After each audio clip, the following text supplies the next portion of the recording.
একটা দল 5ই আগস্টের পরে আওয়ামী লীগ চলে যাওয়ার পরে নিজেরা দেশের মালিক ভাব হয়ে গেছিল।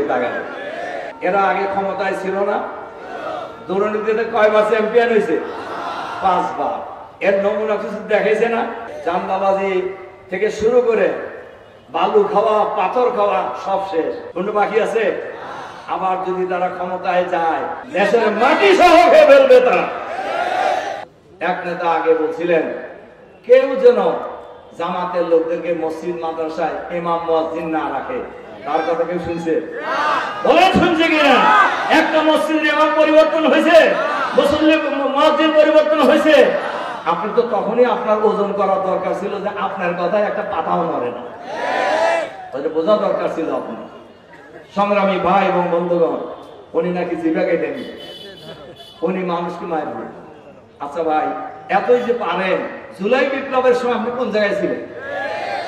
জুলাই বিপ্লবে যে প্রায় 2000 লোক শহীদ হলেন, 40,000 লোক আহত পঙ্গু হলেন, আপনি তখন কোথায় ছিলেন? একদিন মিটিং করে বলেন তো দেখি আপনি কোথায় ছিলেন, কি করছেন আপনি? সংগ্রামী ভাই এবং বন্ধুগণ,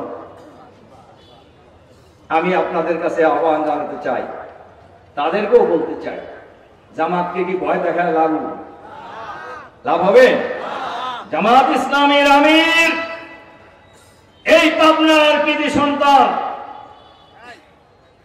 এই উপমহাদেশের অন্যতম প্রধান আলেম, এই উপমহাদেশের অন্যতম প্রধান রাজনীতিবিদ, সাবেক সফল দুর্নীতিমুক্ত মন্ত্রী আমাদের নেতা মাওলানা মতিউর রহমান নিজামীকে মিথ্যা মামলা দিয়ে, মিথ্যা সাক্ষী, মিথ্যা তদন্ত কর্মকর্তা নিয়োগ করে প্রহসনের বিচার করে ফাঁসিতে ঝুলিয়ে হত্যা করা হয়েছে। কিন্তু জামাত কি থামছে? যারা পালায় গেছে, জামাত নিষিদ্ধ করছিল না 1 তারিখে? নিষিদ্ধ করছিল কিনা? নিবন্ধন বাতিল করছিল কিনা? যারা করছিল তারা এখন কোথায়? কাজে যে শক্তির 1 নাম্বার থেকে 11 নাম্বার পর্যন্ত নেতাদেরকে হয় ফাঁসিতে ঝুলিয়ে অথবা জেলখানায় হত্যা করা হয়েছে, সেই শক্তিকে আপনার খুচরো হুমকি দিয়ে লাভ আছে? বলেন লাভ আছে? আপনার লাভ এই হুমকিতে ভয় পেয়েছেন নাকি? হ্যাঁ, কি কয় লোকেরা? হ্যাঁ,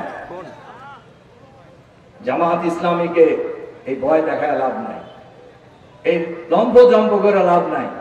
আমরা কোন হুঙ্কারকে পরোয়া করি না, আমরা ভয় পাই শুধু আল্লাহকে। আমাদের প্রিয় জন্মভূমি বাংলাদেশ স্বাধীন হয়েছে 54 বছর হলো। কয়টি দল এই দেশ শাসন করেছে? 3টি দল।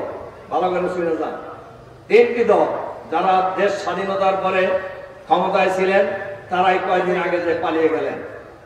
আরেকটি দল আজকে শুনেছেন অতিরিক্ত দালালি করার কারণে। কার দালালি করছে? ভারতের দালালি।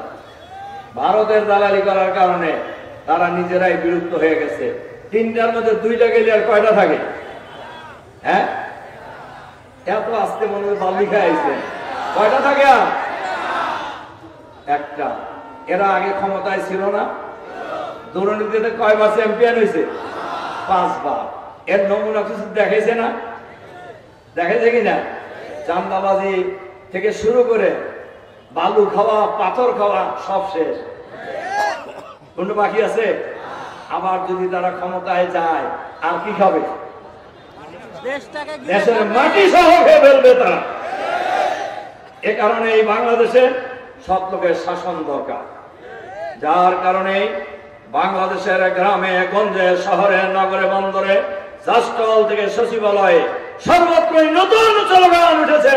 সেই স্লোগান সব দল দেখা শেষ, দাঁড়িপাল্লার বাংলাদেশ। সব দল দেখা শেষ, ইসলাম পন্থীদের বাংলাদেশ। এ কারণেই আপনারা দেখবেন সাংবাদিকরা রিক্সাওয়ালাকে জিজ্ঞাসা করে যে ভাই ভোট দিবেন কাক? বলে জামাত। ভ্যানওয়ালা জিজ্ঞাসা করে ভোট দিবেন কাক? বলে জামাত। মহিলাদেরকে জিজ্ঞাসা করে ভোট দিবেন কাক? কয় জামাত। হিন্দুদেরকে জিজ্ঞাসা করে ভোট দিবেন কাক? বলে জামাত। এজন্য কারোর কারোর একটু শরীর গরম গরম হইতেছে না?